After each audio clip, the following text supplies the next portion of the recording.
On today's podcast, I am joined on my own by Darren Kinnaird of Crankworx. And Ollie, like we were just saying before, hasn't missed an episode in nearly 3 years, but he couldn't make this one. So thoughts out to Ollie. These are championship moments. It's next man up. We step up and we just make this stuff happen. And I'm super stoked though that I get the opportunity to sit and talk to you again. It's been a while since we last chatted officially, like on a podcast, which is crazy. I think. Sorry, I'm gonna totally overdo the intro here, but I think if anyone wants to learn more about Darren and your background and Crankworx and stuff like that, you have been on the podcast before. It was episode 53. I have no recollection what we spoke about. It was probably okay because you invited me to Crankworx, so something good must have happened. So if anyone wants to learn more about, that was a lot of fun. Yeah, yeah, it was good. It was episode 53, man. I mean, it must have been nearly 5 years ago, I think, when we did that. Again, wow. I think it was. Yeah, it was. You came to Leger, so came to Leger. It would have been 2017 or 18. Could be, yeah, could be a long time. I mean, that original version of the podcast got to episode 200, I think, and then we're now on, and then we did 50 of the lockdown companions, and then we're now on 85 of this one. So a long time ago, a lot of talking. I've not got any better. A hot minute, buddy.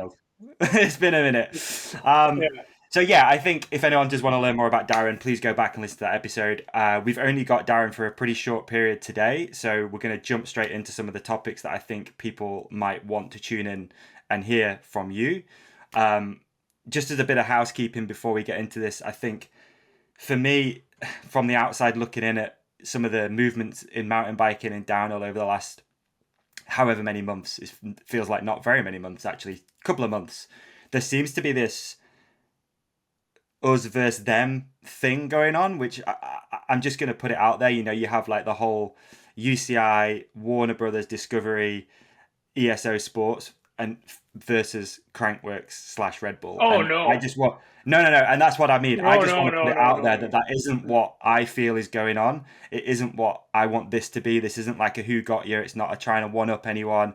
I personally just wanted to say that, like, the reason for having this conversation, no doubt the same as you, Darren, is like, I just want what's best for mountain biking. I just want athletes to be stoked, fans to be stoked, and just to be putting information out there that's going to improve the sport further down the line, right? Appreciate that. I think it's just important to say that. Yeah, and you'd be hard-pressed to find a bigger fan of the World Cup and the Enduro World Series than this guy right here. So, I mean, to your point, Davey, just want people to have fun on mountain bikes. Yeah, for sure. The world's a better place. I think I want the same. Yeah, exactly. And it does feel a bit like that, man. Like, I was looking at some of the comments on certain websites and social media, and straight away it kind of comes across as that. And I know it's not. It's business as well at the end of the day, and it is just what it is. But I think it's always worth mentioning that, man, just because I don't want anyone to be coming on here like, oh, they're going to try and get some hot gossip or like start some rumors and shit, because that's not what we're about. So yeah, just a bit of putting a bit of a mark in that one. Put a pin in that. So before obviously when Ollie was going to join me for this episode yesterday, when we should have recorded it, but again, life got in the way. We were discussing that we just wanted to hear really from you, like an overview of what some of the changes are at Crankworx, because like many people, we read the press release, we saw some of the news, especially some of the headlines and stuff. But if you could do like a brief overview of what the changes are that you've made, and then it'd be cool just to dig in a little deeper to some of those and then get your opinion on stuff and certain things, if that's okay. Yeah, no, for sure. Absolutely. Yeah, I mean, this is a big season coming up for the Crankworx World Tour. We've got a number of things that are kind of still brewing in the background that we're working on. I'm fortunate to get to work with some of the hardest working people in mountain biking, and shout out to the whole team at Crankworx.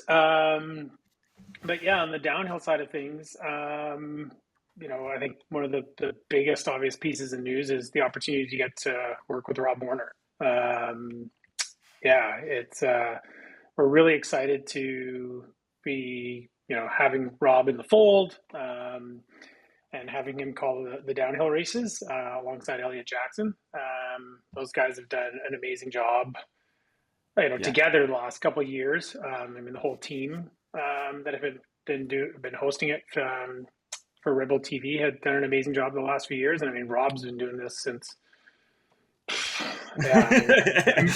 many, many moons. He doesn't like to be aged, so let's just say 10 years. But I know it's more. I think he probably started when he was 11, right? So I think so. Yeah. He's so 34 now. So yeah, there you go. But so that's super exciting, to have. And we were fortunate that we did get to work with Rob a few years ago in Innsbruck. He helped out with a couple of different events, and Cam McCall had broken his hand like the day before he was supposed to fly over, or no, actually, I think he broke his hand while he was in Europe at some sort of thing pre Crankworx Innsbruck, and then he had to race off to Munich to get hand surgery. So Rob was around, and so Rob filled in for the downhill there. But this is a whole new opportunity and a whole new outlook. So we're really excited about that. We're going to continue to have all of our broadcasts on Red Bull TV, so nothing new there. But the plans for elevated coverage. Obviously, we do read the comments. It's very. I don't think people quite understand how expensive it is to produce all these broadcasts. Right. And we're producing up to 5 broadcasts per round. So it's, multiply that times 5. And so we try and be as efficient as we possibly can. And so sometimes that means we don't, what it's meant so far is that we, wouldn't have as many cameras as, the old broadcasts on Rebel TV. But, we're trying to rectify that this year, get more coverage. Was looking at the plans just last week for what we're shooting for Rotorua. So really excited for that. How far removed will it be from what an actual World Cup used to look like last year? As far as how much coverage will there be, how many athletes will get shown, that sort of thing. It's going to be emerging. I think we've had our format that we've been using for multiple years now, where it's 20 to 25 men and 10 to 12 women, depending on how many are in the elite categories at the races. And so that's not going to change. We've always had the women in the same broadcast as the men. That's something that we've long done, was trying to find ways to provide equal opportunity, equal exposure. We were one of the first to do equal prize money for women as well. So these were sweeping changes that we made back in 2015, 16. So that's sort of the format. So that really won't change, but the coverage of the race will change. So that's what's exciting there. And then of course the $11.99 award, which is basically, if someone can exceed the points totals, that Stevie had in 2013, we've tweaked the scoring for our downhills. And if if someone can exceed $11.99, which you basically need to win 3 of the races and be top 5, some sums and tried to figure it out 4. If it was or you could win 2 and come second in 2. In that sense, you could have a tie, but it would come down to who won the Canadian Open downhill on the $11.99 track. So there's a $10,000 bonus this year, but if no one claims it, it's going to go to 20 and 30 and 40 and 50. So who knows what's going to happen? That's cool. This is kind of an interesting concept that we're putting out there to see who will chase after it. Yeah, for sure. So let's just dig into some of these little topics, if that's cool. It was crazy, wasn't it, to see the Warner thing and how much that did spark so many people online saying, I'm not watching downhill without Rob. And what the guy's done for the sport is obviously, it's unimaginable. It's incredible. So when did that when did you first hear about that? How did this conversation start? And then how does that package all get put together? I also want to add in there, because I know people are going to ask, but Rob did call out Chris Ball on social media. I think Chris maybe got something, I don't know, there was something to do with contracts. I don't know if you know anything more about that. I certainly don't want to gossip, as you know. But yeah, I mean, I it'd probably be I best just to do hear from not. you. Okay, yeah, Yeah. again, I don't know. Rob just posted a clip online basically saying um, there was a contract in place, which again, I've no idea. But I just Yeah. wondered if you did. Let's Fortunately, not not touch that one. privy. Yeah, not privy to that stuff. But No. no, So I how does that mean, package get put together, though, man? Like, how does that timeline look for you to get Rob involved and to obviously increase the Red Bull production? yeah, yeah. So, I mean, the process for working with, I mean, we've worked with Red Bull now since 2013 was the first time we started to work with Red Bull Media House, way back Mm-hmm. at the Slopestyle in Les Alpes. That was the first time we ever worked with them, and our relationship has just grown over the last decade. I guess now it's hard to believe it's been a decade. And last fall, not even last fall, the fall before that, started conversations about, what is our new, what does our new relationship look like, Yeah. and that just sort of evolved over, winter of 2022. Started to get into more serious conversations through last spring, and then the prospect of Rob being a part of all this, started to come into the picture, and I actually have no clue what. Yeah, I mean, Rob's relationship with Red Bull and all that sort of stuff. Yeah. But I know he's doing some other things for them, the street racing or the urban Yep. downhill series stuff. Hardline. Um, yeah, hardline. And so, yeah, I mean, it's perhaps it's a natural fit. Um, being that we're on Rebel TV and Rob's available. So, Mm. yeah, I mean, mostly I can just say that I'm just super excited to get the chance to work with him. And it's funny. I was hoping Ollie's gonna be on because I know Ollie's done a lot of things with him, and just to ask him what it's like Yeah. to work with him. But he was here in Whistler for like 8-9 years ago, and him and Tippy did a bunch of things together, which were just Okay. priceless. Um, and so, yeah, I mean, just really looking forward to the opportunity to work with them. And our setup, one of the things I think viewers will notice is that you'll see more of Rob and Elliot in the broadcast. Right. Traditionally Okay. the broadcast would open, they're, whether, I'm not even sure that was live or pre-recorded or whatever, and then they would move to somewhere to call the race.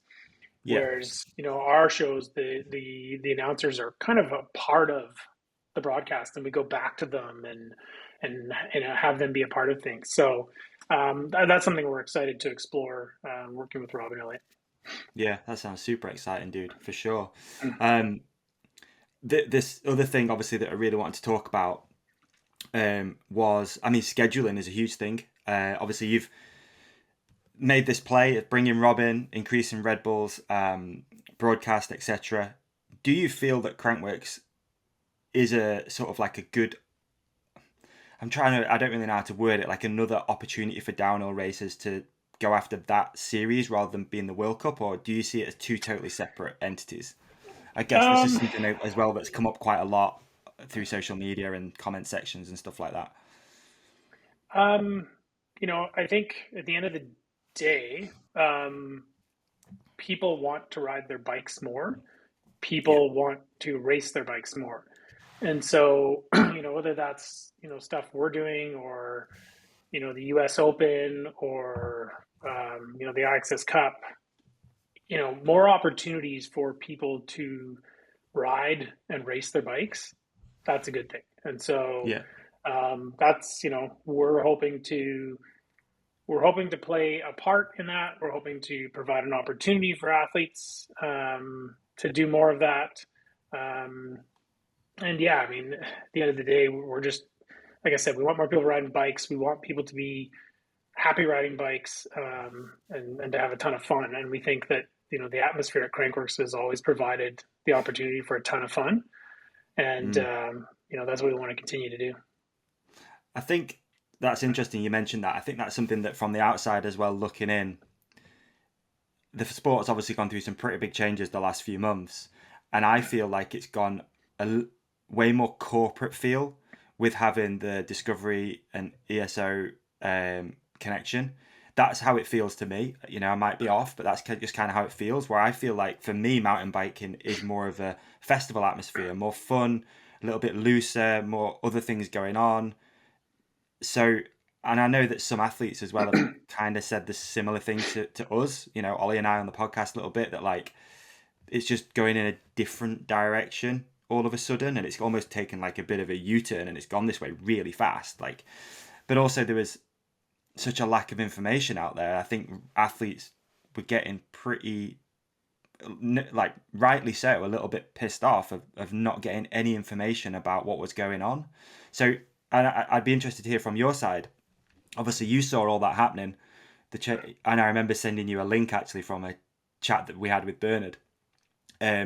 All this happening with not much information coming out and stuff like that. I mean, basically, I'm to blame for that. All this, not much information coming out and stuff. How does it work from your side when you're looking at that and then trying to figure out a schedule and trying to figure out your, what you do as a company as well as like a business Yeah. decision?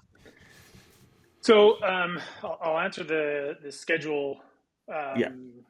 question second, but I'll just sort of jump in and say, like, a lot of that like perception, if you will, Davey, I think is coming from message boards. And Okay. like, honestly, we haven't seen a single race yet. We haven't seen a single broadcast yet. We haven't seen anything, and people Yeah. are up in arms. It's like, hold on, guys. Like, let's see what the product is. Let's see what the races are. I mean, the team at ESO, and like, I was a part of that team.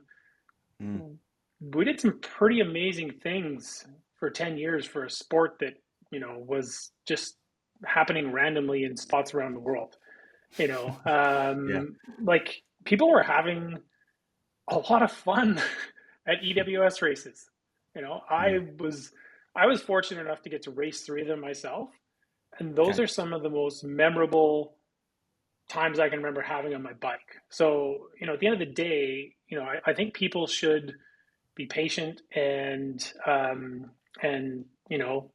give it a chance. I think, yeah. I mean, these are not stupid business people at the end of the No, day, no.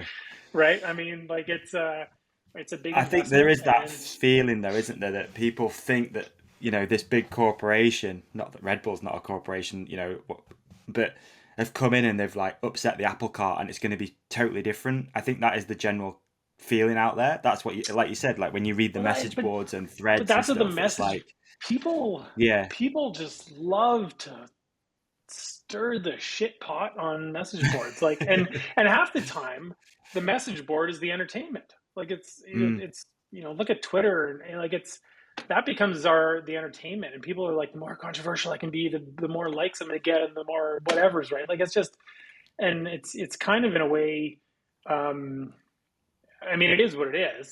It's the nature of the world yeah, we live in, but it's like, come on, people, it's mountain biking, and it's meant to be fun, and let's see what happens. So that's my mm, comment about the first part of that. In the second part, we're finally getting back to our normal schedule, which, COVID disrupted everything. We, since March of 2020, we were all in New Zealand. yeah, um, there was like, COVID was this thing back home where one woman had flown from Vancouver to Toronto, and okay, whatever. Like, I didn't think anything of it. But while mm, we were in New Zealand, it started to become a big thing. And that just like scrambled everything for us. You know, somehow we've managed to keep the lights on the last few years. yeah, A lot of partners have stuck by us. We're fortunate here in Canada with, government supports with wage subsidies and stuff, which I know a lot of places in the world did have. But we just sort of operated under a mentality of we're just going to go until someone says no. And over the last couple of years, no one ever did. But we're finally, we had to play out the 2022 season with because you couldn't do anything the spring of 2022. It's crazy to think that even a year ago, we were still so different. My wife was teaching from home. She works at the University of British Columbia, and she was, that was her studio, her office right there, behind me here. And so, we had to move, the new stop in Australia in Cairns to October, and then wrap things up in November. So it's really nice to be getting back to our normal schedule, our normally scheduled programming. Of Rotorua in March. We got the summer series that's going to start. I leave in 4 days, and we're doing the Crankworx Summer Series New Zealand down in Queenstown, Alex, and Wanaka, and leading into Rotorua. And then we'll have Cairns in May, and Innsbruck's in its natural, that weekend in June. It's been forever. And, there's a bit of a change for Whistler this year.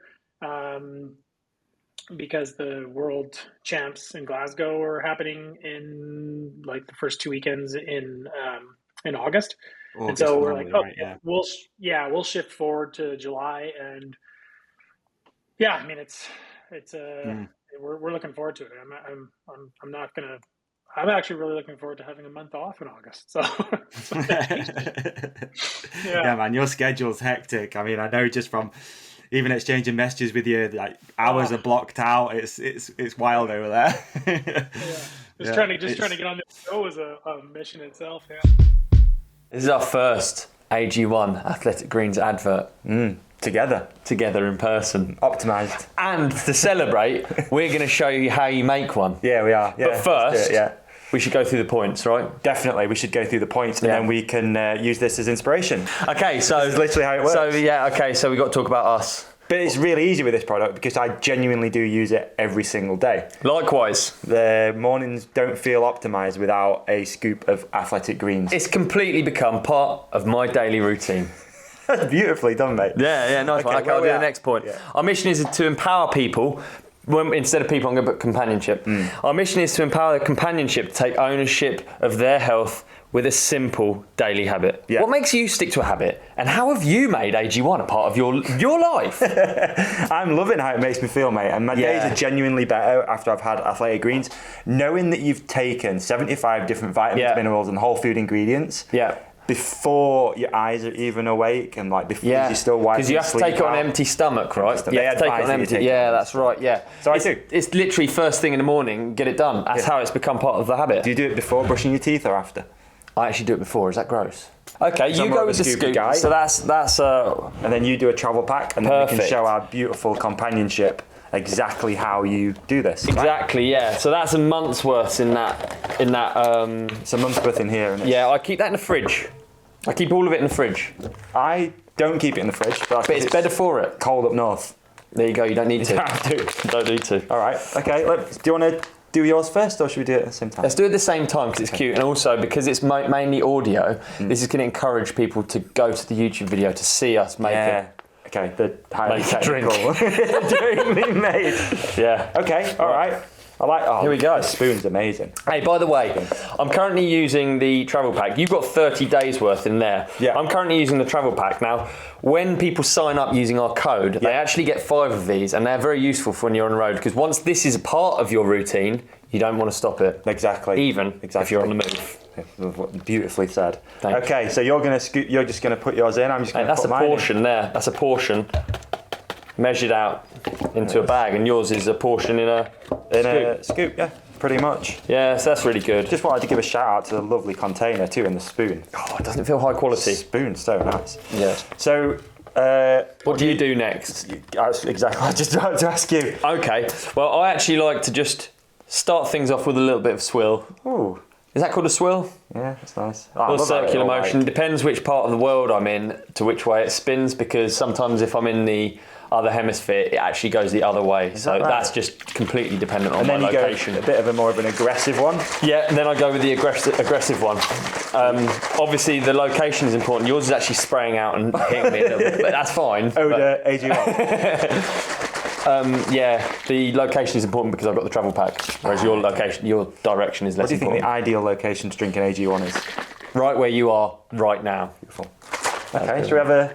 Yeah, have a taste. Oh, wait. Undo the lid. Yeah. But then, also if you sign up using our code, you get a year's supply of vitamin D, which is very relevant at the moment because as you can see in the background, it's very dark and a little bit dingy on this building site. So I'm just going to give you a little drop. Nice. That should replace the sunlight that you're not getting. Okay. On a cold winter day. Put this back in, or would you just go with it? Let's do a bit more because we like this bit anyway, don't we? Now the taste test. There's no point in taste testing. I have it literally every day. It's delightful. Cheers. Thanks AG1. Thanks Athletic Greens. The link is in the description. Cheers. Right. We're gonna have a little bit. I feel like the ad read would be better now. I've had some of that. Long ad now, innit? Yeah, it probably would have done. We should have drank it first. AG1 is so much more than a greens powder.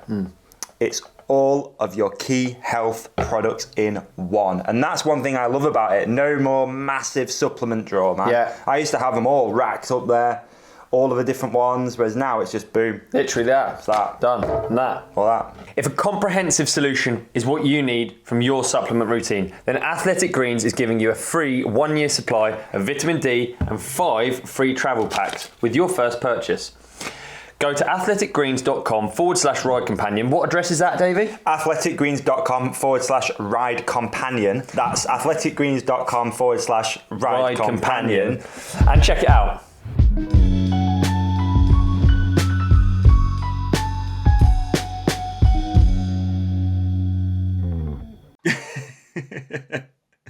There must be.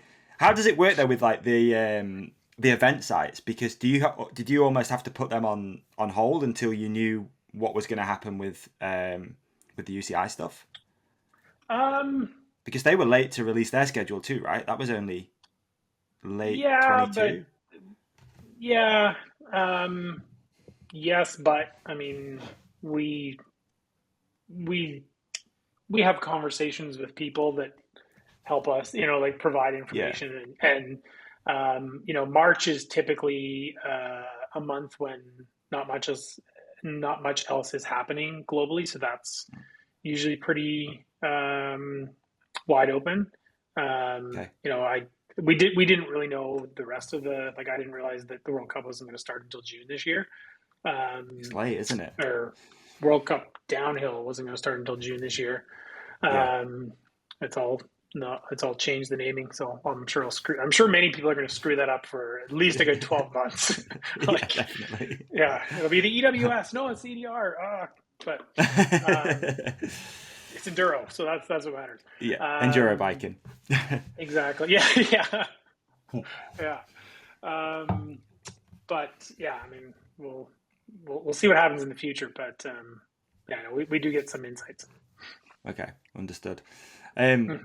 One thing we also haven't talked about, there's been loads of changes with downhill in particular. How does it work? Maybe you can explain this a little bit better than my understanding, actually, with a lot of the changes. For example, the format change, the costing for a team to enter has changed quite significantly. Where does that come from? Who's dictating that? Because I think there is this little mix-up as well with people tie the ESO and Discovery with the UCI banner, but the UCI is just a governing body. So are they dictating those changes, or is that coming from the new organisers? Honestly, Davey, I haven't the faintest clue. Okay. Yeah, I don't know. I mean, I'm like everyone listening and fans of mountain biking. I'm reading about it on the internet as well. So I don't know. Yeah. So if a team then rocked up to Crankworx to race, so with the UCI in 2022 it was €3,500 to enter a team. This year 23 it's 11,000. do you have a similar fee for teams? No, but if anyone wants to pay us to have their team enter a Crankworx event, There'll be a donation bucket. yeah, by all means, call Lauren and say, yeah, here's our money. No, I mean, we just a different model, different setup, right? Okay. You know, different proposition, but no, we have never charged for teams to enter. I think as well, it's kind of on the same track then, talking about prize money. It is kind of crazy when you look at prize money. I mean, you know, athletes, professional athletes, they're earning salary, blah, blah, blah, blah. But there's obviously a massive divide with who's earning money and who's really not. When it comes to deciding prize money, like how does that process look like? I'd be interested to know more about how you decipher that. Obviously, one of your headlines with your press release was like $130,000 prize money over the 4 stops, which is great. It's a hell of a lot of money. But how do you go about dividing that up? How do you choose where it's going to go? And do you think it's fair? I mean, dude, I'll be honest. This isn't, you know, I don't want to be gossipy, but you look at the prize money that an athlete earns. So if you win a UCI downhill, it's $3,750. If you come second, it's 2,100, and then to be third in the world is 1,200 euros. I mean, it just seems like a bit of an insult, to be honest. That's what it feels like to me. You know, you're the best in the world. You've done all the training and the travel, and then you win 1,200 euros. So I'd love to hear your side of that, if that's okay, and how you go about figuring it out. Yeah, I mean, for us, you know, I think with the different locations where we host Crankworx, we set minimums across the different disciplines. Some of those are set by like the slopestyle events are set by the FMBA, excuse me, by the Freeride Mountain Bike Association. So, you know, we're following those guidelines. We've always tried to, you know, pride ourselves in offering a little more. You know, with the Canadian Open Downhill in Whistler, we've always offered quite a bit more than is required. With the EWS that was always done in Whistler, we had prided ourselves on offering more than what was required. And yeah, I mean, it's from an organizer's perspective, you have so many costs constantly coming at you. And so you're balancing, you know, because honestly, there's an absolutely endless list of things that we could spend money on. Endless. Yeah. You know, and so you're just constantly balancing, okay, where's the best use of this last dollar? You know, is it to put it into production? Is it to put it into prize money? Is it to put it into, you know, I don't know, hosting a future partner? Is it, you know, there's a gazillion different ways you can split that last dollar. And, you know, we are constantly trying to assess and work with, you know, what are the pain points for, you know, the athletes that are committed to Crankworx? Like, what are those pain points, and how can we help solve some of those things? You know, prize money doesn't always solve those things because, you know, to your point, Dave, you need to be on the podium to earn that money. And so, you know, is there other ways to solve those things? And so we're constantly meeting with and talking to the athletes, and I unfortunately missed our last athlete advisory meeting, but I'm hearing all about it, and Bernard was a part of it. So your message has been heard loud and clear, Bernard. And of course, we're trying to do something about it. I mean, the mountain bike industry is in an interesting place right now. I mean, you're reading about, you know, layoffs, and, you know, you can't go on the internet without getting 25 to 30% off a brand new bike right now. And that's never happened. And so, you know, when I read the tea leaves there, that means that there's definitely challenges going on behind the scenes. for the bike industry. And yeah, I mean, it's an interesting time. You know, I think I'm really stoked with where Crankworx is at. You know, we're in a very strong, stable position. We're able to offer, you know, a little bit more for athletes this year. But it is something that we want to continue to develop, continue to offer opportunities. And like I said, remove those pain points for athletes. We want this, you know, we've always, and I'll go back to my original point, we've always wanted this to be fun. We want the athletes to come. We want them to have the time of their lives.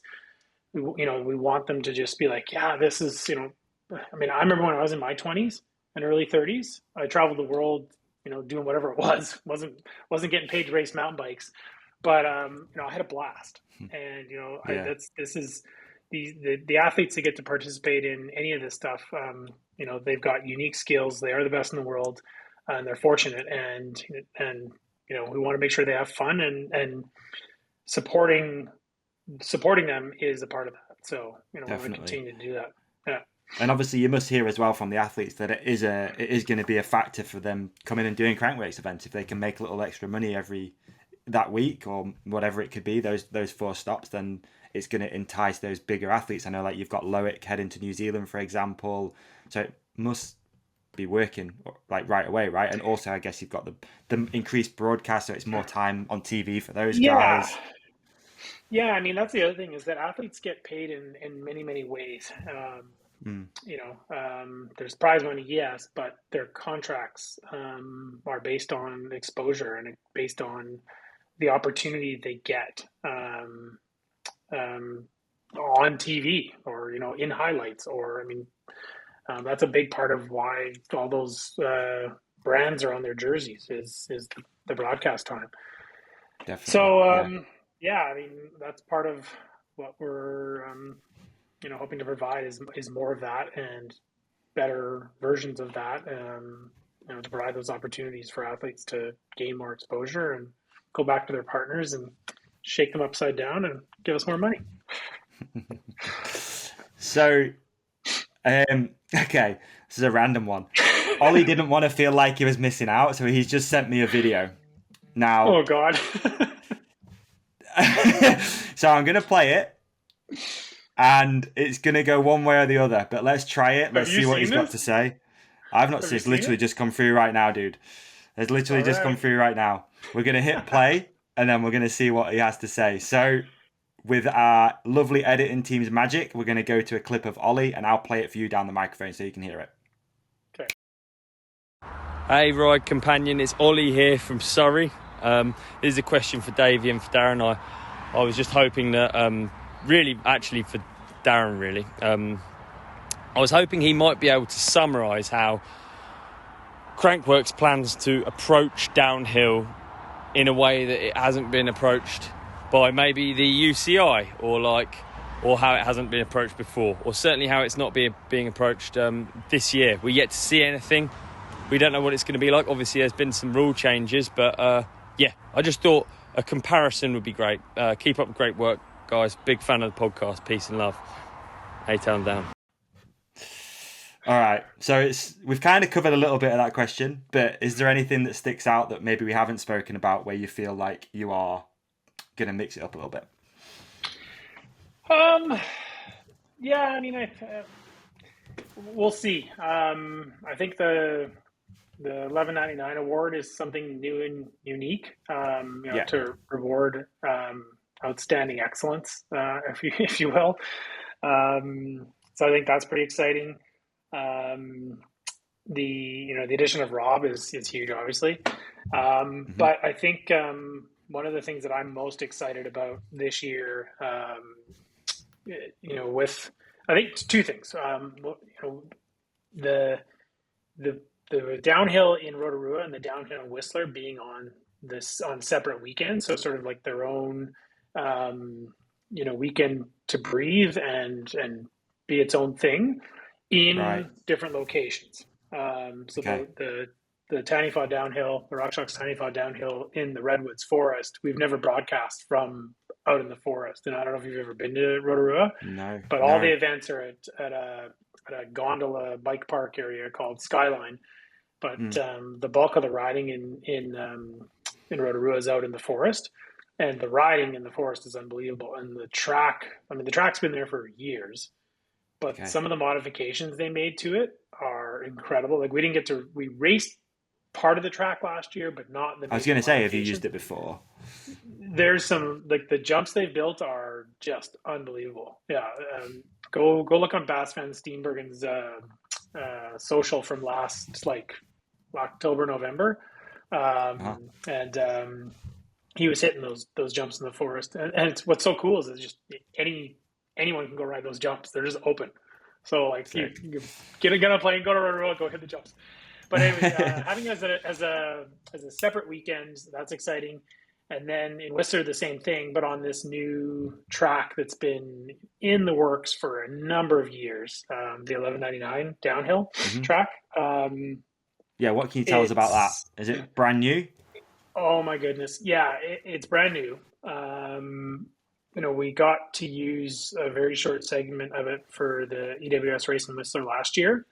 And then we also did a private thing with some of the downhill athletes just to get some photos and check it out. And then we sort of walked it with some of the Red Bull Media House guys. And it is like, it's the dirt, the features, the forest, the views, what the Whistler Mountain Bike Park has built so far that I've seen is absolutely incredible. Like there's as they describe it, it's and it's not fair to say half, but half World Cup, half hardline. There's some big ass shit on this track. I think there was, for the EWS last year, there's a drop off the beginning near the top of the track that they left it as is for the EWS, but for the downhill race, they're going to cut it back, which adds 10, 15 feet to a 60-foot, drop already. It's just there's some amazing rock features in this track. It's, I think it was in 2018 or 2019, they had a group of downhill athletes just sort of go walk the line with the bike park crew. And as they were walking through the woods, picking up features or things or whatever to build this ultimate racetrack. So I honestly, man, I can't wait. That's gonna be awesome to get that track running.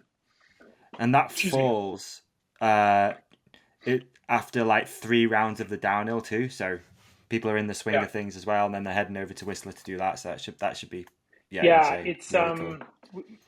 It's 2 weeks before Worlds in Glasgow. Okay. So it's come to Crankworx, race the downhill, and then you got plenty of time to head to Worlds. So it's hard to get your head around how much it's changed. The season's gone down the calendar. It's crazy. And it's all over the shop, right? June to August to October, September.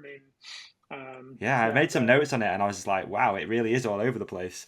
Well, if you think about the first international mountain bike, major international mountain bike event will be March 19th, and then the last is October Mountain 12th or something. That's 6th, a long 6th and the 8th. window of it's awesome.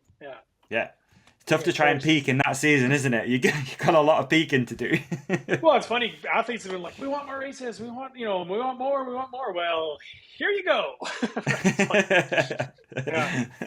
There's just some gaps in between to fill. which isn't a bad thing. Yeah. No, not at all. Want to be super mindful of time. Obviously, you got a hard out really shortly. So if it's cool, we got a few questions from our listeners, which I'll just pitch to you if that's okay.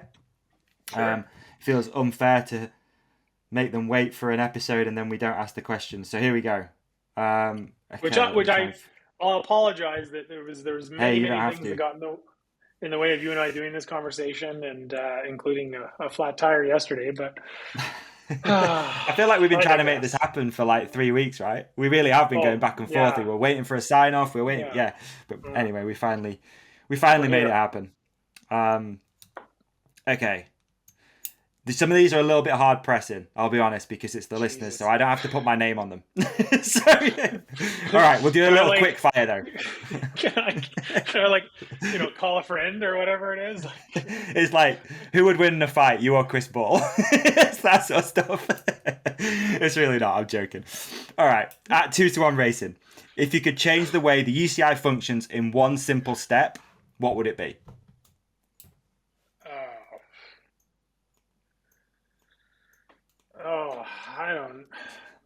Transparency. I don't know. It's great. Perfect. No. All right, Tempo 638. Would Duffy, or Dovey, however people pronounce it, Bike Park ever be considered for a UK stop on the Crankworx Tour? And listen, I would be held accountable if I didn't at least mention Crankworx UK possibilities. So I did a site visit to Bike Park Wales. Okay. Like 2015. I got really lost getting there, but that was my navigation thing. You don't want to get lost around those parts, bud. Oh, dude.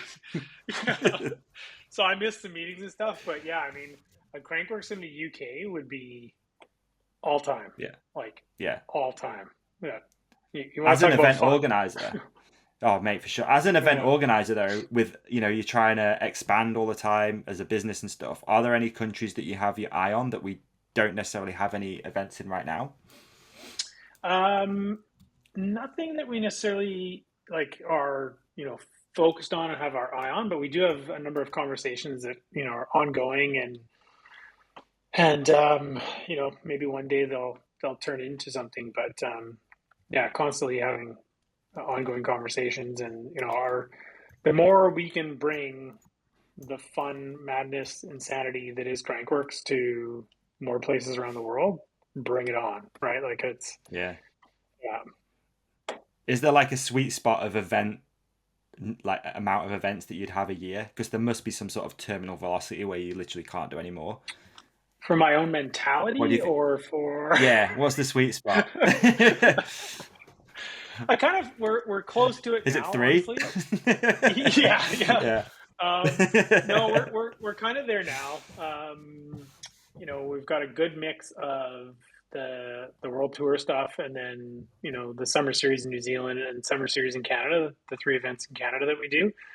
I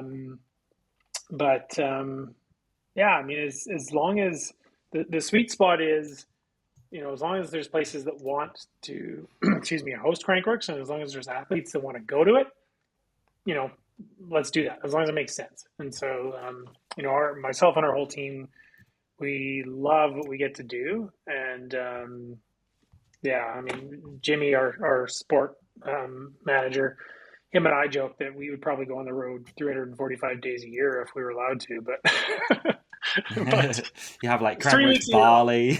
Exactly. Like just nonstop. Japan, Bali, South Africa. Let's go.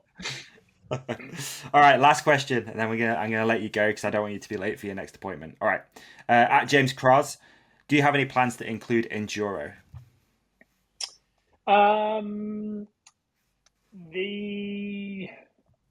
Not on a global scale. Okay. We've dabbled with, there's always been at times an enduro race, whether it was EWS or not, in Rotorua. And so we may, look at that again as a one-off race. They do a pretty amazing series in Rotorua, the 2W series. I think it's 4 or 5 races in the forest every summer, and that usually sells out. So, maybe incorporating one of those in or something. We will have to see for Crankworx Whistler, but we're working on some things. All right.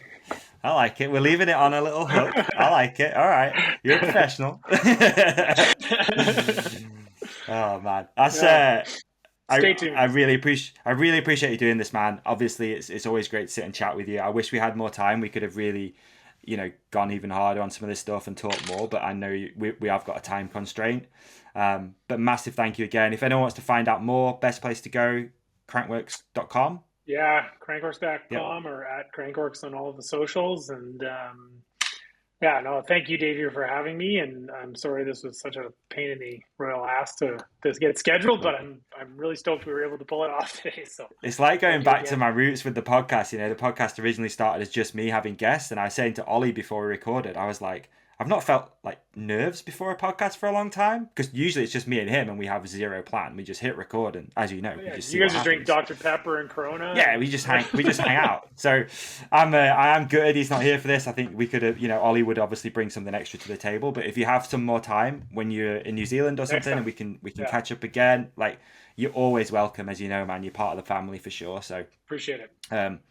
Yeah, no, I really appreciate your time. Thank you so much, and I look forward to hopefully catching you in person real soon as well. Let's do one live in Whistler, buddy. You and Ollie up in Whistler. Let's do it. Oh, that was a good episode, wasn't it? Episode. Really enjoyed that one, mate. Yeah, that was one of the best. I think so. It's our best work so far. Yeah, definitely. So, what should people do if they want to keep in touch? Just there. Yeah. There's one there. One down there. I think there's one there as well. Like and subscribe. Thank you.